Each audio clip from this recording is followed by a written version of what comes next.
Ready? Okay. Right. Mesdames et messieurs, good evening, good afternoon. Well, it's afternoon. So thanks for coming.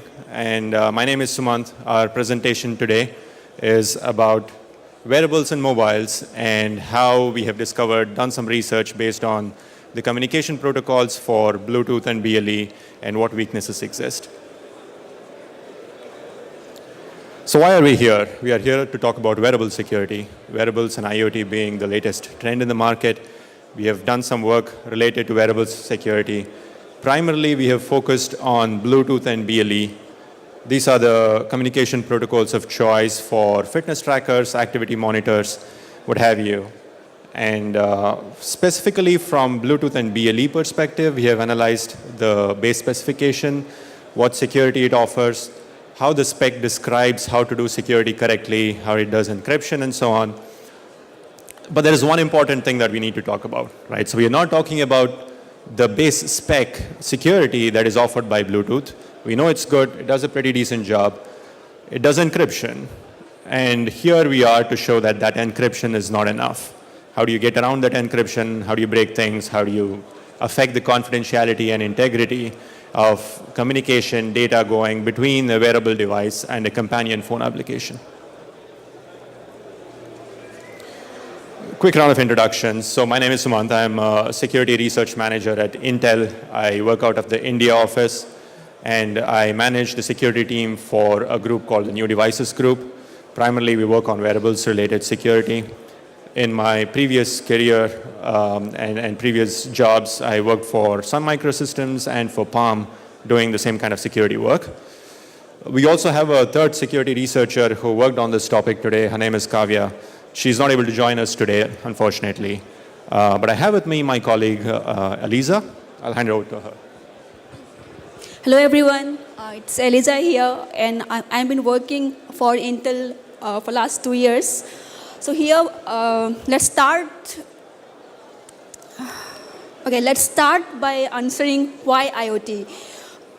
In recent years, we have seen the progress IoT has made by allowing us to live a connected life all the time. Be it a smart home device, a activity tracker, a heart rate monitor. So, when we say connected all the times, we also know that the communication links are the most power-hungry elements of a system. And BLE comes into picture there, the Bluetooth with low energy. So, but with the huge amounts of data flow between the devices, there comes lots of concerns. And security, of course, is one of the top of the list. So let me give you some example on IoT-related hacks.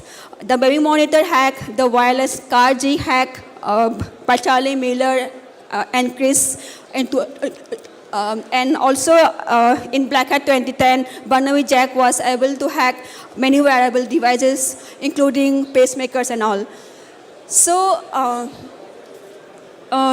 let's move forward knowing more about BLE.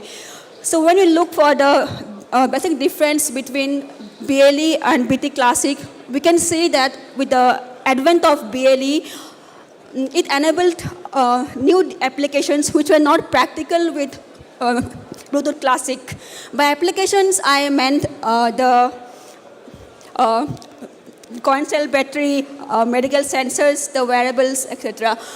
If we speak in numbers, we can see that the peak current consumption in BLE is almost 50% less than in Bluetooth Classic. Also now, Bluetooth 5 is here with longer range and higher speed. Here you are looking at the BLE protocol stack, which consists of number of layers and components. And out of all those, we have 5 main components which are of our concern: the CAP, GAD, SMP, ATT, and L2CAP, and which are all part of the host portion of the stack. So here, GAP is the one generic attribute profile which describes like how two devices will interact with each other by discovering or connecting and bonding.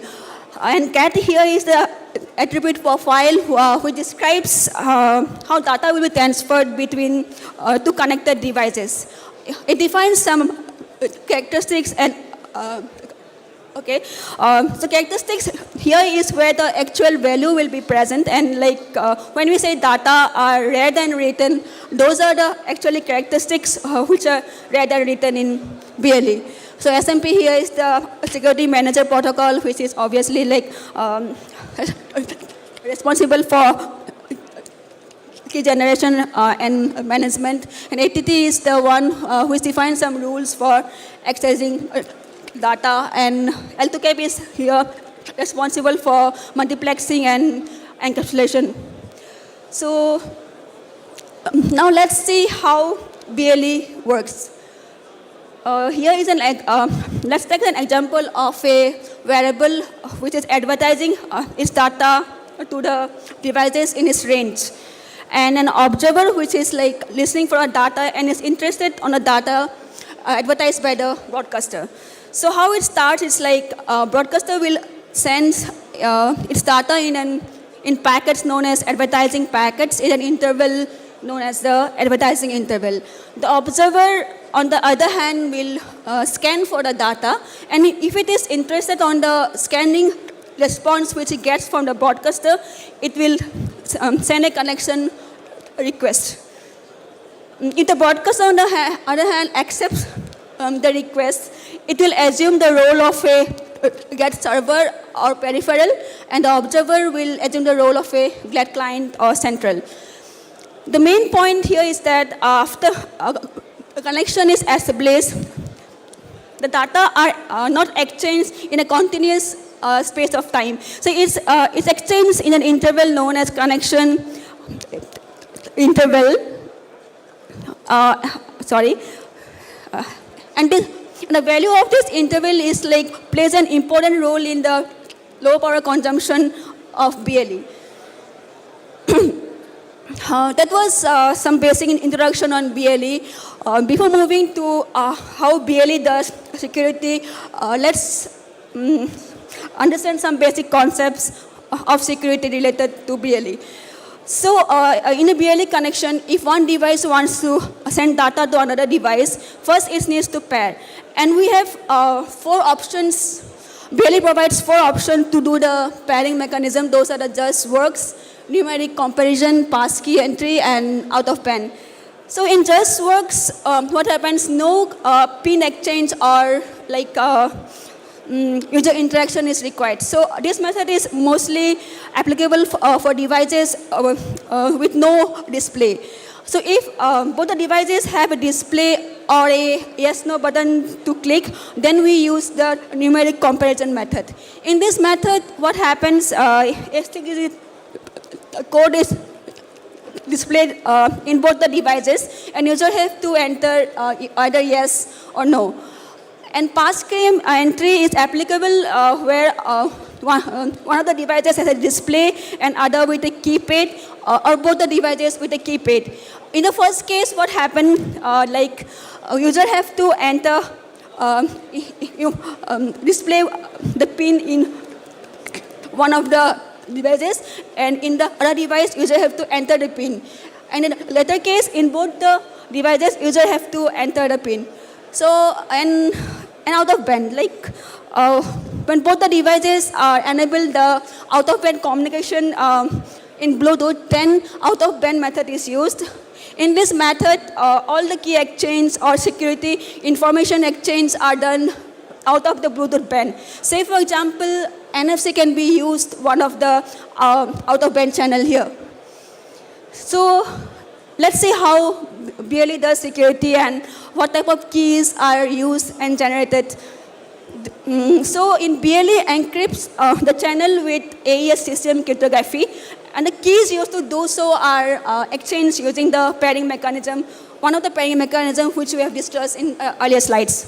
So how it starts is the central starts with sending the pairing request to the peripheral, and peripheral responds with the pairing response.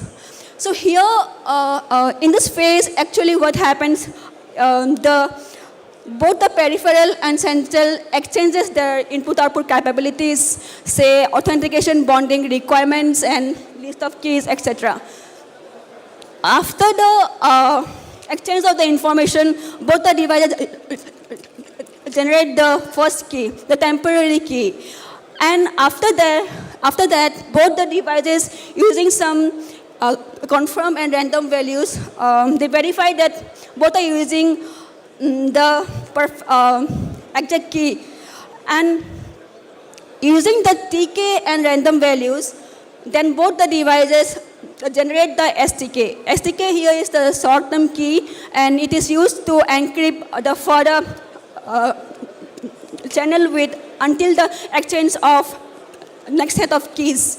The next set of keys include the LTK, long-term key, IRK, identity resolving key, and CSRK, connection signature resolving key. LTK here is the main key which is used for encrypting the further communication in a BLE connection.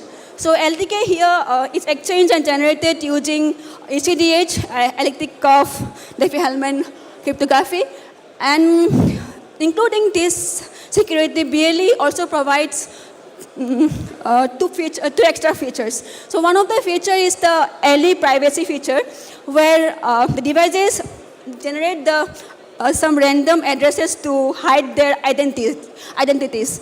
And those random addresses are generated using that IRK, identity resolving key.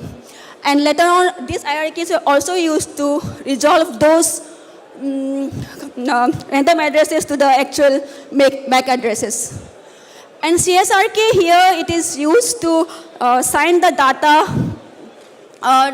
If you want to send data over our encrypted channel, then CSRK here is used to assign those data and send over the unencrypted channel.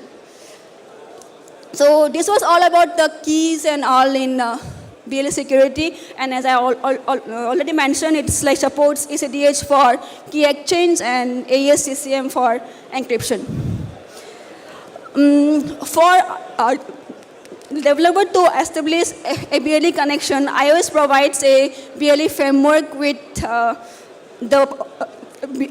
BLE stack, which consists of some objects for discovering, connecting the peripheral and central, and also some data objects for data exchange. Likewise, Android also provides a framework which was introduced in 4.3. And for an Android app to enable the Bluetooth, it has to include two permissions in a manifest file. Those are the Bluetooth permission and Bluetooth admin permission.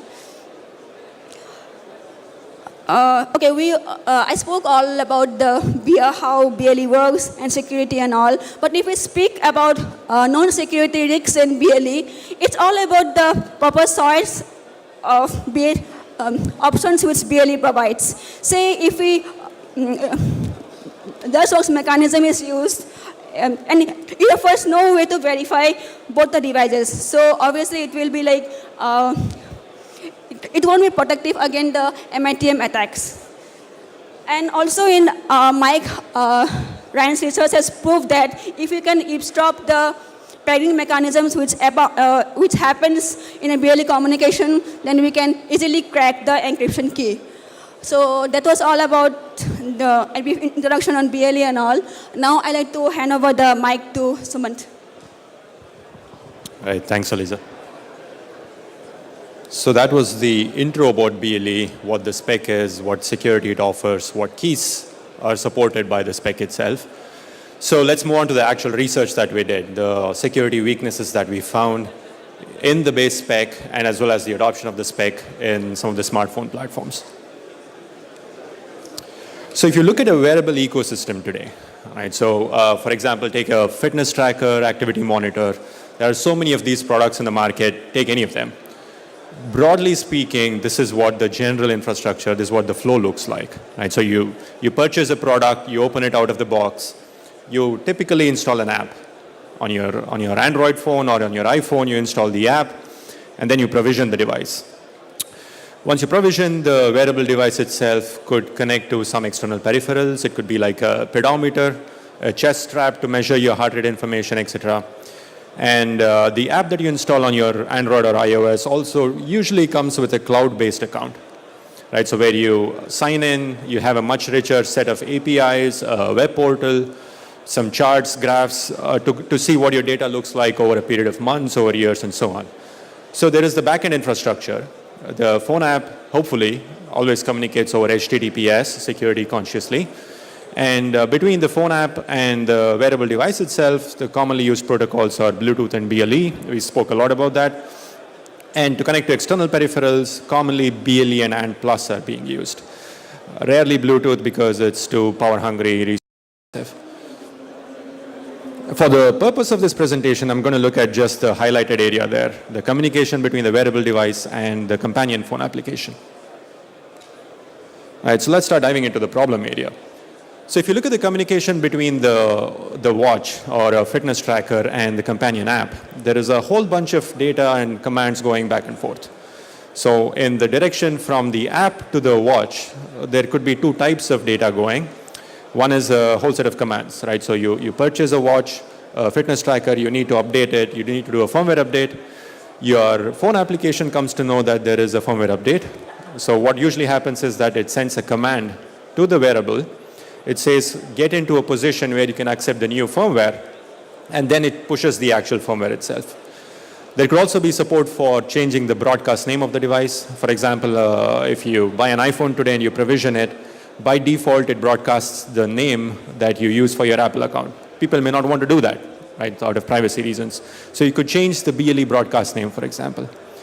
In addition to that, there could be use cases that support some value-add features, like, for example, you use your wearable to increase the volume of music playing. Maybe you're running, you don't want to open your phone.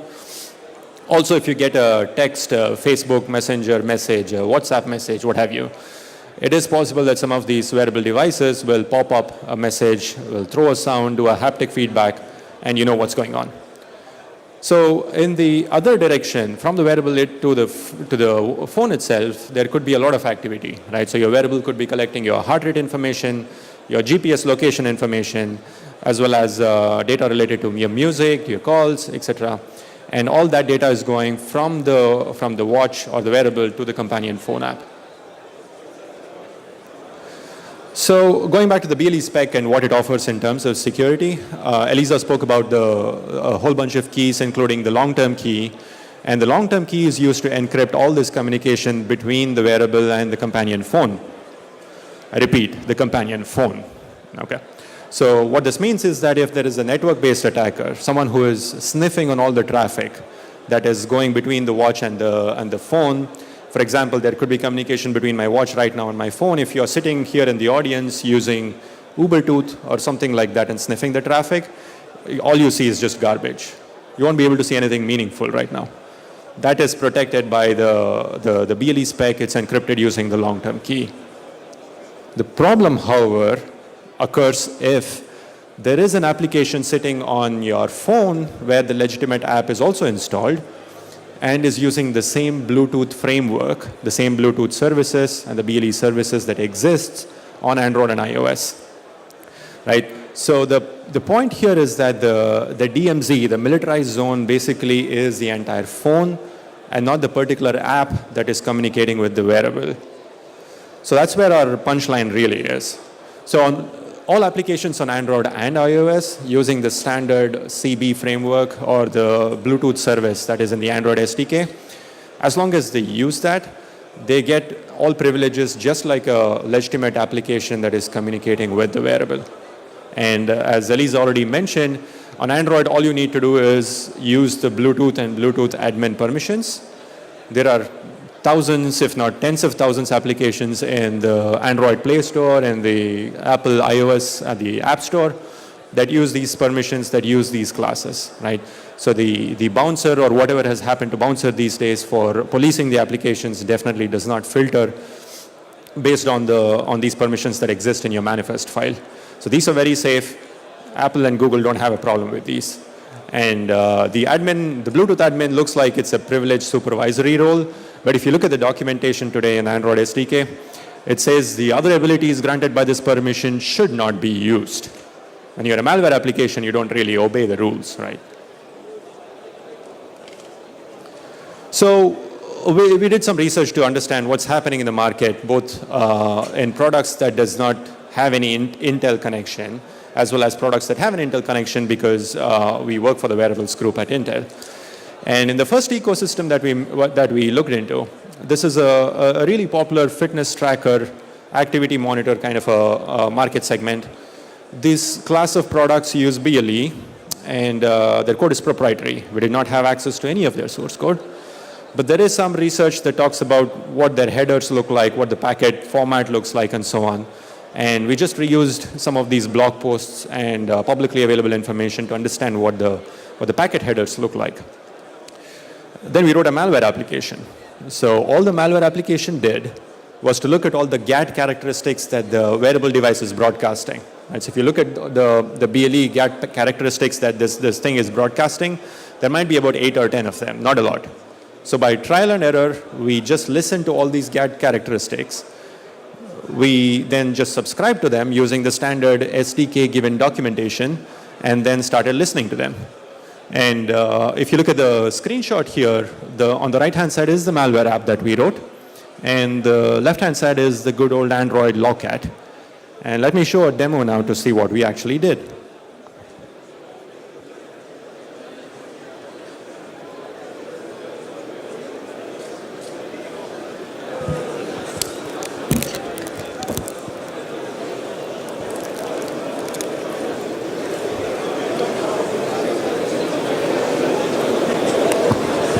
All right. So here the legitimate app is already running in the background. I'm not going to show you the app because you'll recognize what wearable it is. So the app is running in the background. It is connected to the fitness tracker already, and it is continuously getting information from the fitness tracker. So what we do is we also fire up the malware application that we wrote. And remember, the legit app is already connected to the device. So we now also connect the malware application to the device. And then we start listening. So the state changes to connected. And we get a dump of data here. I'm going to pause here. So in the malware application, we get a bunch of hexadecimal data, right? So it's not directly apparent what it is. But on the logcat window, you see that we have looked at the header format that we found in some blog posts. We deciphered what that, well, decipher is not the right word. It's really just looking at the offset in the packets that is coming in, right? So it's not encrypted, but at the packet level, it is just that at the 8th byte, for example, the heart rate information exists. At the 12th byte, the step count exists, and likewise for the calories. So we just looked at what offset each of these biometric information is being broadcasted, and we are just printing that in logcat. So it's a very simple analysis of a piece of variable that we don't own, that we don't have the source code for, but basically a malware application is fetching all the information that a legit app has. And what happens here is that we are just spinning the variable to get the data continuously. So as the legit app gets the data, our malware app also starts scrolling, and in real time it is getting all the data that the legitimate application gets.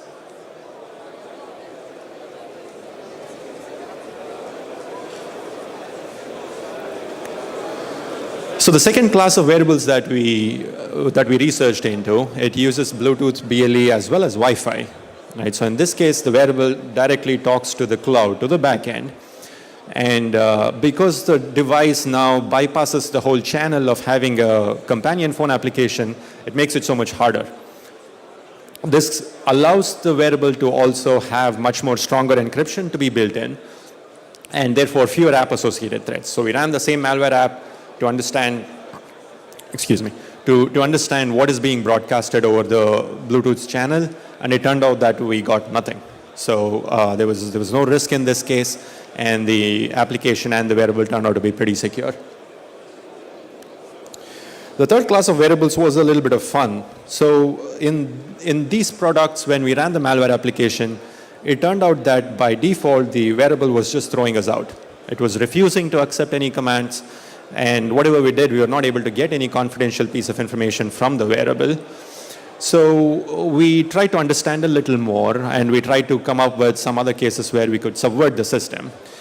So what happened here is that when we fired up the malware app and tried to do a factory reset, for example, it failed.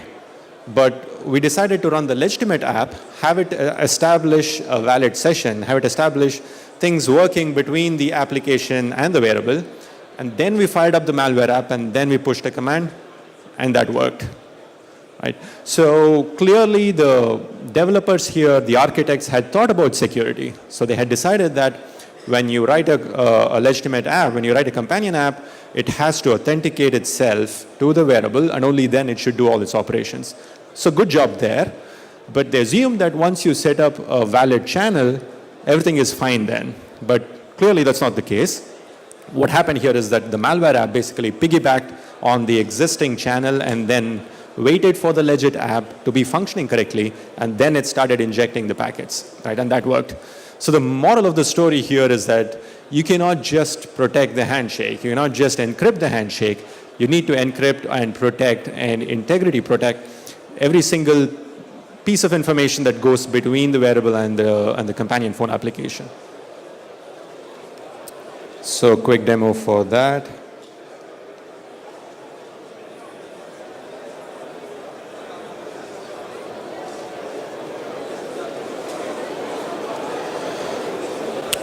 Right, so in this case, we show the legitimate application first. We scan for the wearable. We connect to it. And essentially, we are showing what the real application is capable of doing.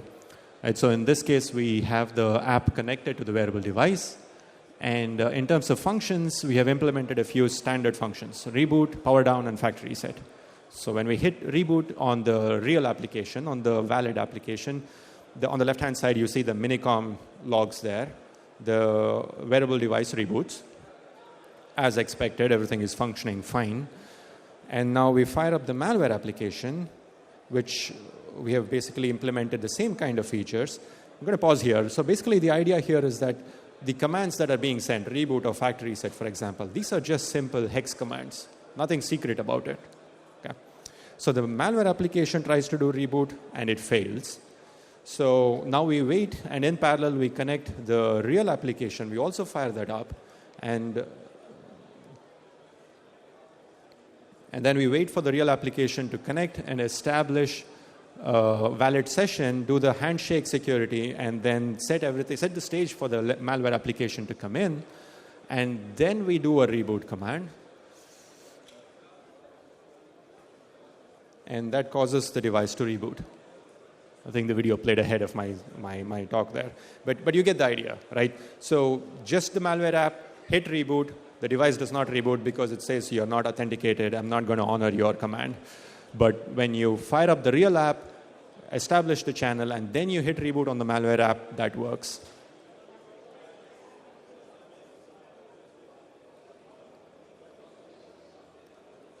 So the malware proof of concept is really, really simple. It's quite literally like one line of code to fetch the GAT characteristic and subscribe to it. So at the top, you see what the wearable is expecting. So the legitimate app expects that the wearable get the heart rate information, for example, and continuously broadcast that data to the companion phone application. That's fine, no problem with the code. And at the bottom, you see the malware application. So a precursor to what has happened here is that the malware app listens to all the GAT characteristics, which are essentially UUIDs that are being broadcasted from the wearable device. Anybody can do that. It's not protected at all. If you connect to a wearable using Bluetooth or BLE, you are able to get this information. And this particular piece of UUID that you see there, so that is the UUID that is being used to broadcast the user biometric information. Okay, so the malware app now just subscribes to that, and in the step above that, you'll see the characteristic.getValue, and if the characteristic is related to the heart rate, step count, and calorie related information, then just parse the packets coming in, find the right offsets, and there you get the steps, the calories, and the heart rate. Very simple. There is absolutely nothing complicated there.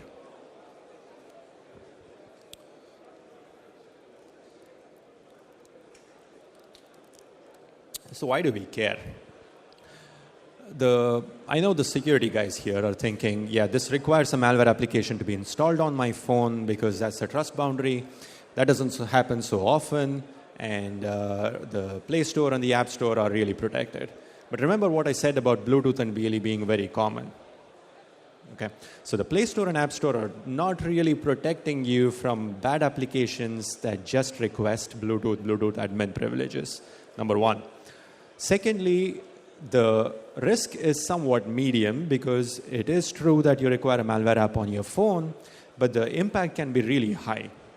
If you look at confidentiality, for instance, wearables are pieces of electronics that reside on your body, right? So you always have the wearable has access to information like your heart rate, and more importantly, things like your location, latitude, longitude.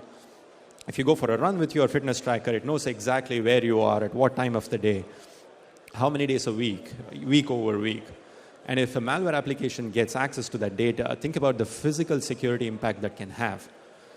And in terms of integrity, if a malware app can simply send a rogue command and brick your device, that makes you go back to your store, and asks you to ship the device back to the manufacturer, then that's really poor user experience. Likewise, in terms of availability, in terms of PR, wearables are really new to the market, right? So it's mostly these small startups. It's like these young companies trying to make a dent in the market. And if a very simple security bug like this comes and hits them, it could just mean even the question of being alive or dead in the industry. So what do we propose as the mitigation? The security objectives, when you start thinking about a solution, they're very clear, right? So we said the problem area here is that the entire phone comes into the trust boundary, and it's not just the legitimate app. The solution, just make the legitimate app being the trusted counterpart to the wearable. So allow communication only between the legit app and the wearable. And once you do that, you protect the confidentiality of all data that goes from the wearable to the phone. It could be the other way around as well. I spoke about the biometric information as well as notifications and value-add features. And in the other direction, protect the integrity of commands that are sent from the wearable, from the phone to the wearable.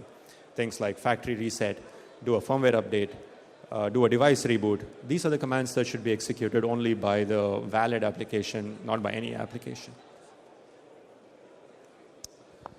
We make a few assumptions because these are hard. This is a hard problem to solve, honestly.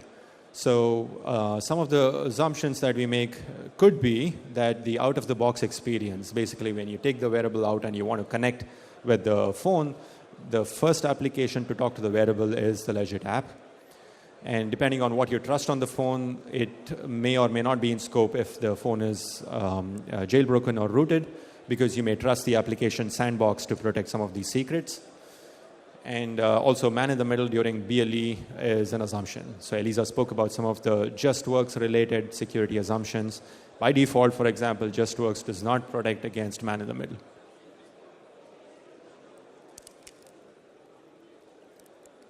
So the flow is really simple. Like I said, both the malware app and the legit app exist on the same phone.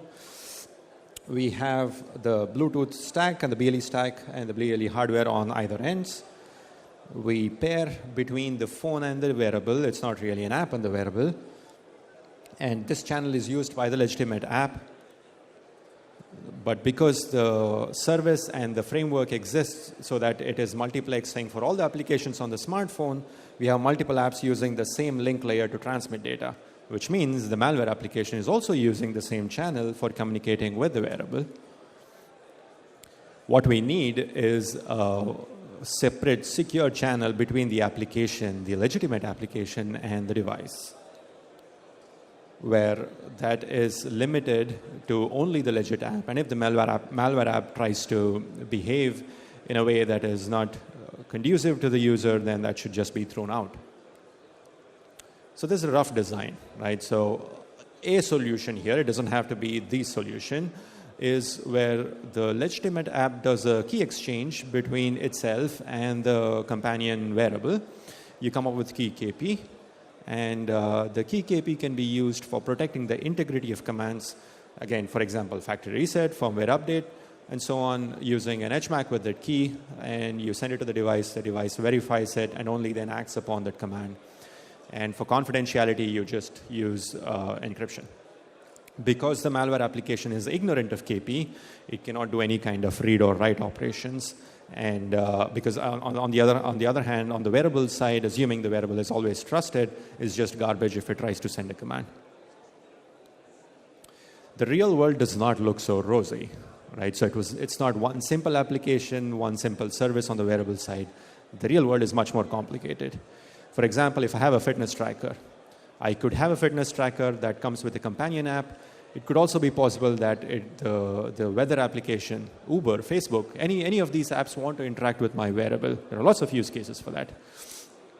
And it is also possible that I may have an Android phone as well as an iPhone, and I install the companion applications on both these phones, and I want all of these apps on both my phones to talk to one wearable, which really complicates things. And of course, not to mention, there could be multiple services, A, B, and C, on the wearable that could be interacting with multiple apps. This really throws the key management out of the window, right? So it makes it so much more complicated. And it is also possible that the web-based services, the cloud-based services, offer ways to manage the keys, store the keys in the backend, and so on. But then you start thinking about privacy reasons. If I'm a cloud service provider, how do I ensure that the keys are protected? How do I ensure that I don't have access to the keys, the user keys in the first place? Right? So there are a whole bunch of things that come into picture when we are looking at the actual design for some of the wearables that we have in the market.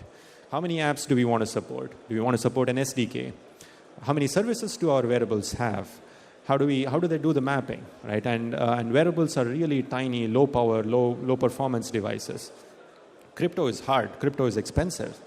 How do I do AES on it? Is there hardware acceleration? Do I have to do it in software?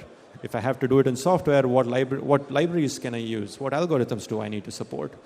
And I have a whole bunch of keys. I could have an app-specific key. I could have a service-specific key. So what do I do with all the keys? How do I manage them on the wearable? How do I manage them on the phone?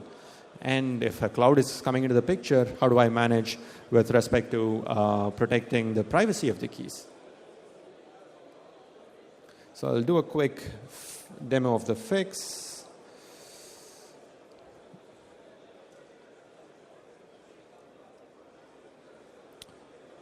So we implemented a really simple fix. In this case, we open a legitimate application and connect to the wearable device that we have.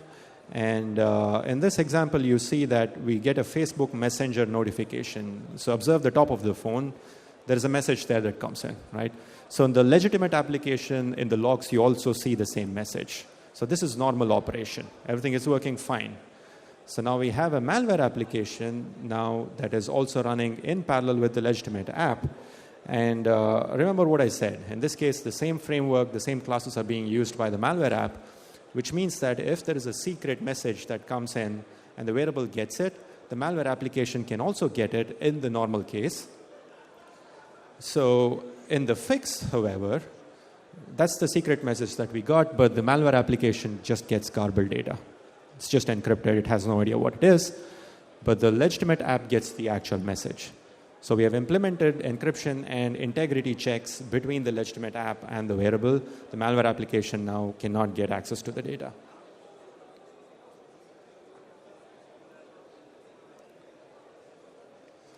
So there are a whole bunch of solutions to this. There's a lot of onus on the app developers and the OEMs to implement some of these fixes. But if there is support at the Android and iOS security layers, then that makes the job a lot more easier for these class of devices. Right, so the BLE spec also could implement mechanisms where it allows for instance level security rather than protocol level security. So that's some of the things that we need to think about in the future. The problem area I want to highlight especially here, that we spoke so much about Bluetooth and BLE.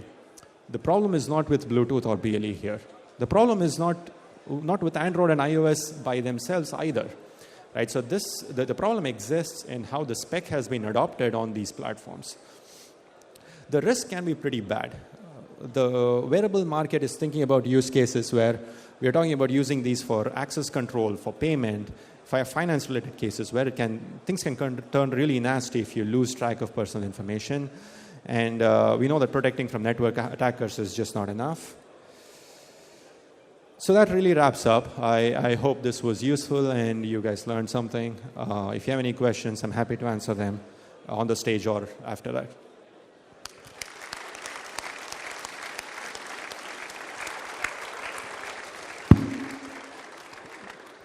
Do we have any question in the audience? 1, 2, 3, no question. Okay, so we are about to move on to the next talk. Thank you very much for this presentation. Please remember that you can go talk with our guests whenever you want. They're still around, okay? They're not running away. Thank you very much.